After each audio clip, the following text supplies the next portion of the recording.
पद रत भव विरत नित बंदों भक्त उदार।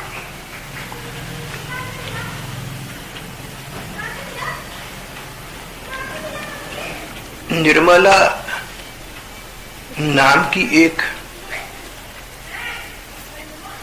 गुणवती कन्या का जन्म अच्छे माता पिता के यहां हुआ।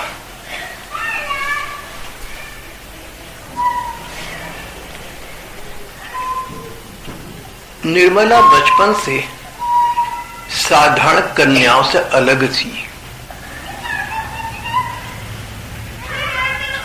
उसका मुखमंडल सुंदर और भोला भाला था।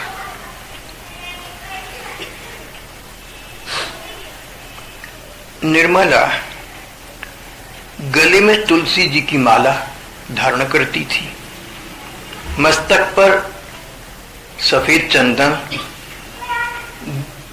जीभ पर भगवान का नाम, ये उसका श्रृंगार था। कृत्रिम प्रसाधनों से अपने को सज्जित करने का विचार उस लड़की को नहीं आया। कुछ प्राकृतिक गुण और कुछ वैष्णवोचित लक्षण ही उसकी सुंदरता का रहस्य थी, भेद थी। सुंदरता वही है जो सहज हो, जो अपने आप हो। आजकल अपने को सजाने का बड़ा रिवाज हो गया। महात्मा कहती हैं कि जो लोग अपने को सजाते हैं, कन्याएं हो या पुरुष वर्ग हो, उनमें कोई आत्महीनता होती होगी, कोई हेय भावना उनमें होगी, कोई कमी होगी जो उन्हें खटकती होगी अपने स्वभाव में, अपने चरित्र में, अपने व्यवहार में। नहीं तो सजाने की आवश्यकता तो है नहीं। कोई भी बाहरी काम हम तभी करते हैं जब हमारे अपने अंदर उसकी आवश्यकता प्रतीत होती है। घर से बाहर निकलकर कोई क्यों जाएगा? कोई होगी ऐसी बात जो घर में नहीं है तो बाहर गया। अगर घर में बैठे बैठे सब सुलभ हो तो कोई बाहर नहीं जाएगा। त्यागी बैरागी साधु संत और महात्मा अपने झोपड़ी में प्रसन्न रहते थे। कभी 24 घंटे में एक बार निकले दोपहर के बाद, और 5-7 बस्ती के घरों से भिक्षा कर ली, जो मिल गया उसमें काम चला लिया। घर से बाहर निकलना ये बता रहा है कि घर में या अपने आप में कोई कमी है जिसकी पूर्ति बाहर से कहीं से हो सकती है। जितने बाहरी प्रसाधन हैं ये सब यही बता रहे हैं। तो अपने को सजाना, कृत्रिम संसाधनों से सजाना, कोई कमी होगी, नहीं तो कोई क्यों सजाएगा अपने को। सजने और सजाने के लिए अपने को समय होगा, तो जो समय अपने को सजाने में लगा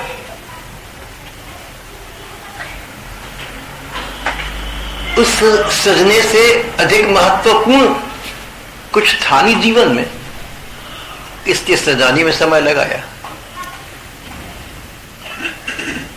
कई साधु महात्मा मिलते हैं, कहते हैं हमें दूरदर्शन में, टेलीविजन में हमें कोई बुराई नहीं लगती, लेकिन हम देखते भी नहीं। कारण टेलीविजन से अधिक महत्वपूर्ण हमारे पास काम है। वो तो भजन करती हैं, जप करती हैं, पाठ करती हैं, ध्यान करती हैं। अब ये सब बातें उनको इतनी महत्वपूर्ण लगती है कि इनके सामने वो अपने भजन का ये समय किसी इलेक्ट्रॉनिक प्रसाधन में, मनोरंजन के किसी साधन में क्यों लगाएंगे? उनका मनोरंजन उनके भजन से हो रहा है। मनोरंजन वही है जो मन से होता हो, जो केवल नेत्रों से होता हो, जो कानों से होता हो। ये कभी ना कभी धोखा देने वाला है, दे न दे, इसका कोई प्रभाव नहीं है, कोई वास्तविकता नहीं है। बड़े बड़े महापुरुष देश दुनिया में हुए तो कोई फैशन परस्त नहीं थे। अब्राहम लिंकन अमेरिका में हुए, जॉर्ज वॉशिंगटन हुए।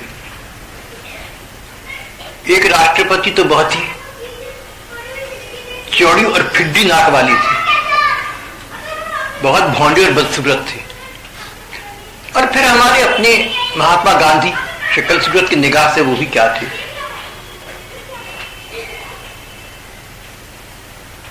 सरोजिनी नायडू हुई, बाद में उत्तर प्रदेश की राज्यपाल बनी थी। तो रुद्दत्त थी। जो भी महिलाएं और पुरुष अपने को सजाते हैं, उनको अपने में उस वस्तु की कमी दिखती है जो इन महापुरुषों में थी। इन्होंने तो अपने को नहीं सजाया। कितना भी सज लो, महंगे कपड़े पहनो, बढ़िया कपड़े पहनो, और भी जो भी आजकल सजने सजाने के उपाय निकले हुए सब भी कर लो ना, तो व्यक्ति महंगे कपड़े और महंगे फैशन तो कर सकता है, लेकिन लोगों की दृष्टि में उसका आदर हो, लोगों के मन में उसके प्रति सम्मान की भावना हो, ये बड़ी महत्वपूर्ण बात है। और सजने से ये बात तो नहीं आती। गांधी जी तो सजते नहीं थे, लेकिन उनके प्रति सम्मान कितना है लोगों का आज भी है। रामकृष्ण परमहंस, शक्ल की बड़ी साधारण व्यक्ति, सुकरात, ऐसे बड़ी बड़ी महापुरुष हमारे देश दुनिया में हुए। शक्ल सूरत की निगाह से तो बहुत साधारण थे, लेकिन उन्होंने इस बात की परवाह नहीं की। किसी विशेष महान विचार को लेकर वो आगे बढ़े, उनके चरित्र निर्माण से, उनके स्वभाव से उनका समाज में सम्मान हुआ। कोई व्यक्ति चाहे कि मेरी लोकप्रियता बढ़े, तो उसे चाहिए कि अपने स्वभाव को मृदुल बनाए, मिठास अपने स्वभाव में लाए, अपनी वाणी में, अपने वचनों में मिठास लाए। कड़वाहट का कभी प्रयोग किसी भी स्थिति में न करे। आप अपने सामने एक शीशा रखकर प्रयोग करके स्वयं देख लीजिए। आप एक चेहरा देखिए हल्का सा मुस्कुराकर, और दूसरा देखिए कड़वा चेहरा, गुस्से वाला, तो दोनों का अंतर आपको स्वयं पता चल जाएगा। केवल बाहरी मुस्कुराहट काफी नहीं है। मुस्कान का जन्म मन से होना चाहिए। मन प्रसन्न हो, किसी से कोई उलाहना नहीं, किसी से कोई उपालंब नहीं।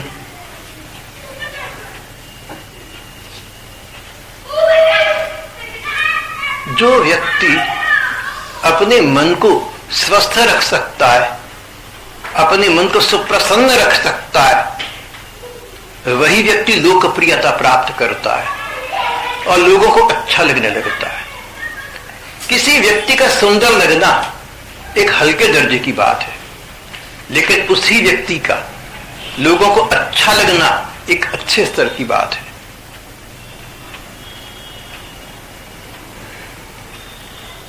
हमारे देश के बहन भाइयों को अपना समय सजने में लगाने के स्थान पर समाज सेवा में या भगवान के भजन चिंतन में लगाना चाहिए, पढ़ाई लिखाई में लगाना चाहिए। और जो बड़े बुजुर्ग हैं, माता पिता हैं, उन लोगों का कर्तव्य है कि अपने आने वाली इन बच्चों को इस बात की शिक्षा दें। अगर माता पिता सजने में स्वयं समय लगाएंगे तो बच्चों को क्या सिखाएंगे। निर्मला इसी देश की बेटी थी, सदा प्रसन्न रहती थी, ये उसका स्वभाव था। तुलसी की माला, चंदन, ये इसके श्रृंगार थे। किसी संसार की वस्तु में उसने अपना मन नहीं फंसाया। जैसे हम लोग है ना, नई नई वस्तुएं बाजार हाट में आती रहती हैं और हम उनसे बड़ी प्रलुब्ध होती हैं, शौक से देखती हैं, चाहती हैं कि हम अपने पास रख लें। निर्मला का मन, उसका अंतःकरण निर्मल और स्वच्छ था। उसको सांसारिक वस्तुओं की शौकीनी नहीं थी। साधारण कपड़े,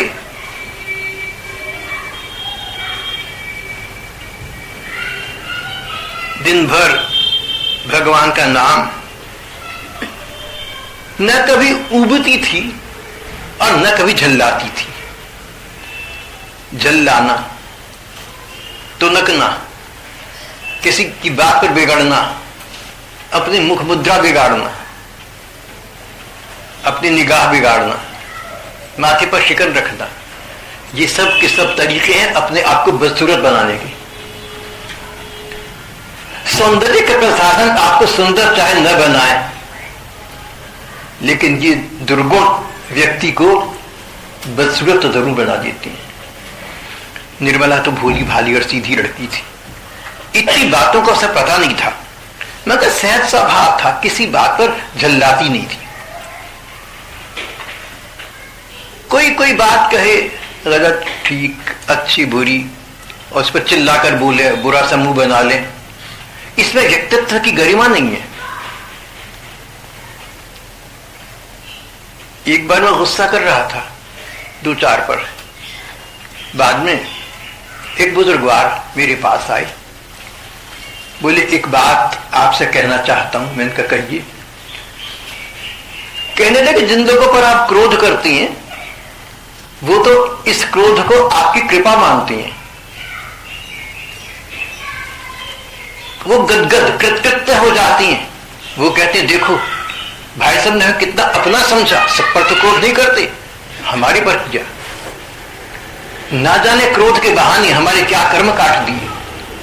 वो बुजुर्ग मुझसे कहने लगे, बोले ये तो उन लोगों की बात हुई, मैं आपकी बात करना चाहता हूं, और वो ये है कि हमें ऐसा लगता है कि जिस स्तर पर हम आपको मानते हैं आप उससे नीचे आ गए।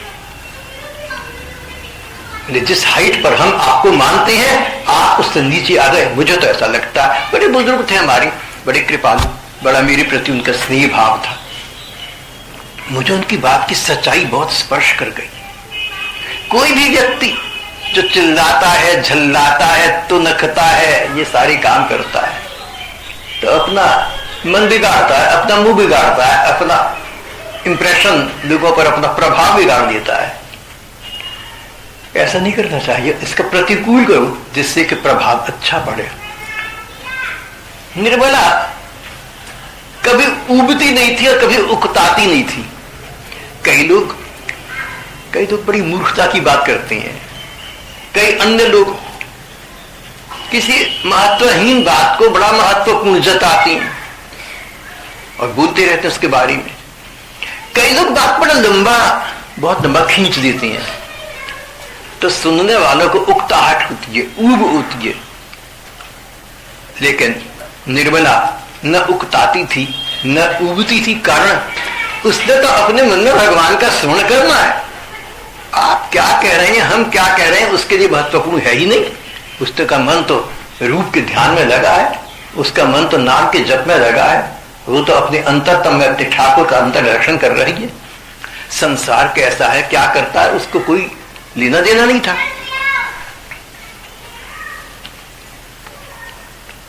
सुबह को सोकर बहुत जल्दी उठ जाती थी।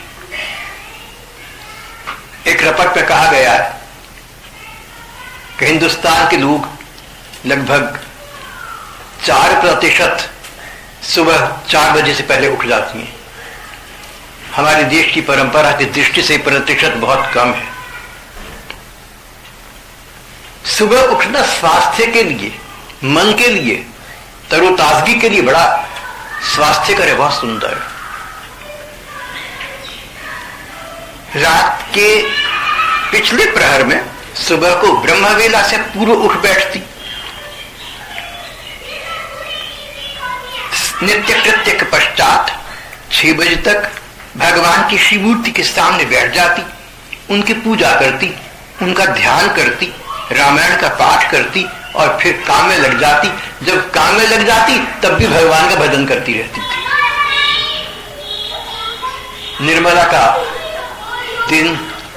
निर्मला के दिनचर्या 2 भागों में विभाजित थी। एक तो नियमित भगवान का भजन करना और दूसरा नियम तो नहीं है लेकिन काम करने के साथ साथ जहां तक हो सके कीर्तन कर रही हैं, नाम जप कर रही हैं, कोई स्तोत्र या स्तुति बोल रही हैं, जहां तक हो सके मन से भगवान का ध्यान कर रही हैं। गायन्ति चय नमनुरक्त धियो शुकंठ्यो, बार बार रह रहकर भगवान का ध्यान करना, ध्यान आना, ये उसकी दिनचर्या बन गया था। जीवन में सादगी,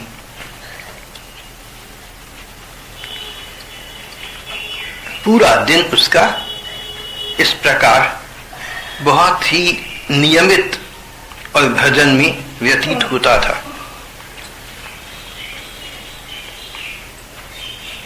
निर्मला के पिता पंडित विश्वनाथ गौड़ नाम के एक सज्जन और भक्त व्यक्ति थे।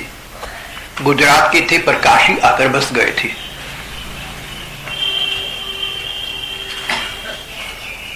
पंडित विश्वनाथ गौड़ बड़े विद्वान व्यक्ति थे, उनका काशी में आदर था। वे संस्कृत पाठशाला खोलकर विद्यार्थियों को व्याकरण, मीमांसा आदि सिखाया करते थे। अपनी ओर से अपने परिवार के प्रति कर्तव्य पालन कर रहे थे, समाज के प्रति दायित्व वहन कर रहे थे, पर मन उनका भगवान के भजन में लगा रहता था। कभी कभी उन्हें घर में एक कमी प्रतीत होती थी। उनके कोई बेटा नहीं था। कभी सोचते कोई बात नहीं, बेटा बेटी में क्या अंतर है। कभी सोचते बड़े बड़े महापुरुषों के विषय में उनके भी बेटे नहीं थे। और कभी कभी सोचते कि निर्मला के विवाह के पश्चात उसके पति इनके पुत्र के समान होंगे। कोई ऐसा वर देखा जाए, कोई ऐसा दामाद जो पुत्र की भांति रहे।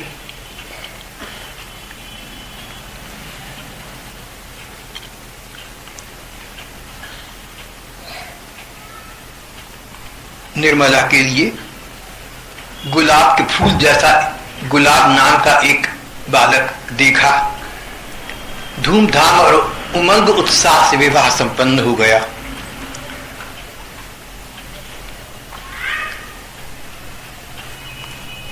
निर्मला के पिता सोच रहे थे कि उनका ये दामाद उनका बेटा बनकर पूरे जीवन उनका ध्यान रखेगा। तेरे मन कुछ और है विधना की कछु और। पुरानी अंग्रेजी की कहावत चला करती थी ना, man proposes God disposes.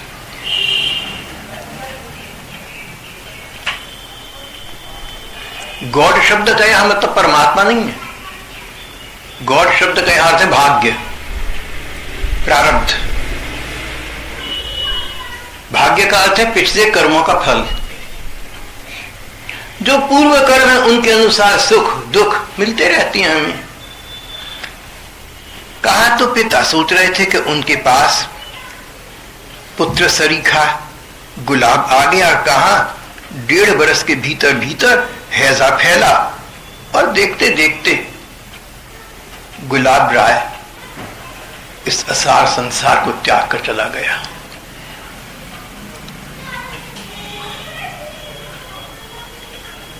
Vishwanath परमाणु वज्रपात हुआ।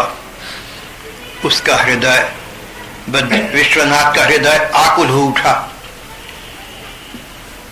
विश्वनाथ अब तक संसार में रहकर भी, घर गृहस्थी में रहकर भी, कर्तव्य पालन करते हुए भी भगवान का भजन करते थे। भगवान के स्मरण को उन्होंने कभी छोटा नहीं समझा। कभी ऐसा नहीं समझा कि संसार के कर्तव्य अधिक महत्वपूर्ण है और भगवान का स्मरण न्यून है। भगवान के स्मरण को उन्होंने अब तक प्रधानता दी थी, लेकिन अपने दामाद के इस अकाल मृत्यु को सहन न कर पाई, न तो अपने लिए और न अपनी बिटिया के लिए। जिन लोगों ने अपने सुख का समय भगवान के स्मरण में बिताया, जिन लोगों ने अपने भजन को सांसारिक कर्तव्यों से अधिक प्रधानता दी, वे लोग मनुष्य है ना, कभी दुर्बल हो जाए, कभी क्षीण हो जाए, कभी मनोबल दुर्बल पड़ जाए, तो उस समय सर्वसमर्थ भक्त वत्सल स्वयं उनके जीवन में आ जाते हैं और उनकी रक्षा करती है। भजन का यही लाभ है। भजन का मतलब भगवान का स्मरण करना। जैसे भी भगवान की आपको याद आ सके उस तरीके को हम भजन कहते हैं भक्ति की भाषा में। चाहे तो भगवान के नाम का जप करें, चाहे भगवान के रूप का ध्यान करें, चाहे भगवान के लोक विलक्षण तेज का, उनके प्रकाश का ध्यान करें। ज्यों त्यों तुलसी कृपाल चरण शरण पावे, जैसा भी हो सके भगवान का स्मरण हो जाए तो उस स्मरण को भक्ति की भाषा में भजन कहते हैं। जो लोग सुख के समय में सांसारिक कर्तव्य करते हुए भी भगवान के भजन को प्रधानता देते हैं, अगर उनका मन कभी दुर्बल पड़ जाए, दुर्बलता के क्षण उनके जीवन में आ जाए, तो भगवान ये नहीं कहते कि देखा अब कष्ट का समय आया तो मुझे भूल गया ना, सुख दुख में पड़ गया। भगवान ऐसा नहीं कहते। भगवान कहते हैं इसने अब तक मेरा स्मरण किया है, तो अगर बेचारे पर कष्ट काल आ गया, सहन न कर सका, तो कोई बात नहीं, मेरा जन है। ऐसे काल में जब व्यक्ति अपने को संभाल ना पाए, इतना अकुला जाए, इतना तनावग्रस्त हो जाए, ऐसे समय में भगवान स्वयं आकर उसकी सहायता किया करती हैं। उस रात रोते रोते पंडित विश्वनाथ थकान की वजह से जब सो गए, तो जैसे ही निद्रा आरंभ हुई, स्वप्न आया। स्वप्न में भगवान राम ने दर्शन दिए। राम जी इनके इष्ट थे, राम रूप में ही भगवान की पूजा करते थे। और भगवान ने स्वप्न में कहा, विश्वनाथ इतने आतुर हो रहे हो? भाई जानते हो ना कि मेरा विधान कल्याणमय होता है। देखो मेरे भक्तों को कष्ट मिलते हैं तो भाग्य से मिलती हैं। कष्ट आते हैं पिछले कर्मों को काटने के लिए। दो बातें हैं, अगर भजनानंदी व्यक्ति पर कष्ट आए तो पहली बात ये इसके पूर्व कर्मों का फल है, अच्छा भोग कर समाप्त हो जाए। यही दूसरी बात, भक्तों पर कष्ट आती है ना तो समझ जाना कुछ बड़ा कष्ट आना था, भजन के प्रताप से वो छोटा हो गया। जैसे वो पुरानी भाषा में कहते हैं शूल को कांटा बना दिया। अगर भक्त के कांटा चुभ जाए तो समझ जाना कि इससे शूल मिलना था, शूल के दानों यंत्रणा का इससे ग्रास बनना था। लेकिन इसके भजन के परिपाक ने इसके शूल को कांटा कर दिया। पहली बात। दूसरी बात, भक्त पर जब कष्ट आता है तो पर्दे के पीछे से भगवान उसका कुछ ना कुछ कल्याण कर रही होती हैं। स्वप्न में ही पंडित विश्वनाथ गौड़ ने भगवान की ओर देखा, मानो वे कुछ बहुत समझ न पाए। जिज्ञासा की दृष्टि से भगवान को देखा। एक तो शोक संतप्त थे, चिंतित थे, कन्या के भविष्य का विचार था, अपना भी एक सहारा जाता रहा था, तो मनोस्थिति उनकी सामान्य नहीं थी। भगवान की बात को कुछ समझ न सकी। जिज्ञासा से, उत्सुकता से भगवान का मुखड़ा देखा। भगवान मृदुल मुस्कुरा रहे थे, उनके नयनों में इनके प्रति करुणा थी और प्यार था। भगवान ने कहा, विश्वनाथ तुम जानते हो कि पिछले अनेक कर्म होते हैं जिनका फल व्यक्ति को नए जन्म में मिला करता है। मैं तुम्हें तुम्हारे पिछले जन्म की बात बताना चाहता हूं। पिछले जन्म में तुम एक सदाचारी, एक अच्छे ब्राह्मण थे और वह भी निर्मला तुम्हारी बेटी थी। तब तुम्हारा नाम था जगदीश, निर्मला का नाम था सरस्वती। तुम में और सरस्वती में सभी गुणों का निवास था, जैसा कि अब भी है। हुआ ये कि तुम्हारे पड़ोस में एक क्षत्रिय का घर था। वह दुष्ट हृदय का था, मन से बड़ा कपटी था और दुराचारी था, पर ऊपर से बहुत मीठा बोलता था, बातें बनाने बड़ा चतुर था। सरस्वती लड़की तब भी भोली भाली थी, तब इसका नाम सरस्वती, सब तो निर्मला है। सरस्वती नाम की एक कन्या जो अब निर्मला है, ये तब भी बड़ी भोली भाली और सरल हृदय थी। ये उसकी बातों में आ जाया करती थी। वह सरस्वती को कुदृष्टि से देखता था। सरस्वती के पति ने इसको समझाया कि ये पड़ोसी ठीक नहीं है, इसमें कुछ कपट, कुछ आचारहीनता लगती है। पर सरस्वती ने भोलेपन के कारण से, उसका स्वभाव था सबको अच्छा ही समझती थी, अपने पति के साथ ही झगड़ा कर लिया और उसको यह भी कहा कि आप बात का बतंगड़ बना रहे हैं, ऐसी कोई बात नहीं है। एक प्रकार से पति का अपमान हुआ। जब सरस्वती ने अपने पति की ठीक बात को गलत समझा और उसका अपमान तक कर दिया, तब तुम इसके पिता थे जगदीश, तुमने अपनी बेटी के साथ दिया था।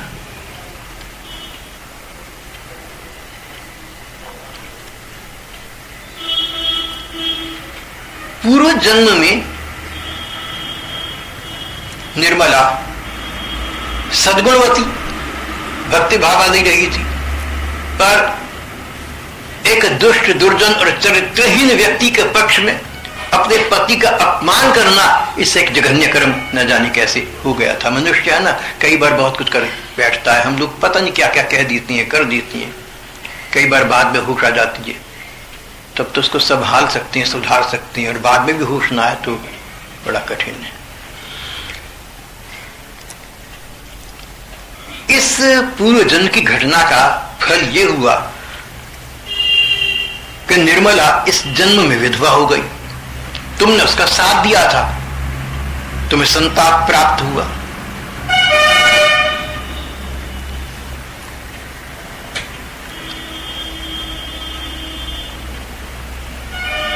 पति के तिरस्कार के सिवा सरस्वती का जीवन बड़ा पवित्र था। यहां तक उसने दुराचारी पड़ोसी के दुष्ट प्रस्ताव को ठुकरा भी दिया था। वह तुलसी जी का सेवन करती थी, राम नाम का जप करती थी, एकादशी व्रत का पालन करती थी। व्रत करना और व्रत के नियमों का पालन करना अलग है बात। व्रत करना, फाका, उपवास, बहुत दुनिया कर रही है, पागल हो रही है कर करके। व्रत के नियम लेकर व्रत करना बड़ा कठिन और वास्तविक व्रत है। व्रत का पहला नियम ये, thou shalt not hurt anyone, किसी को दुख मत पहुंचाना। क्रोधम मा कुरु, क्रोध मत करना। प्रमादम मा कुरु, भजन में और कर्तव्य पालन में टालना नहीं किसी बात को। नवदेत सत्यम अप्रियम, अप्रिय सत्य हो तो, अगर सत्य अप्रिय हो तो मत बोलना। व्रत का पहला नियम है वर्ण करना। इस नियम का वर्ण करना कि भगवान की सृष्टि के साथ हम सद्व्यवहार करेंगे, हम अपने मन को निर्मल रखें।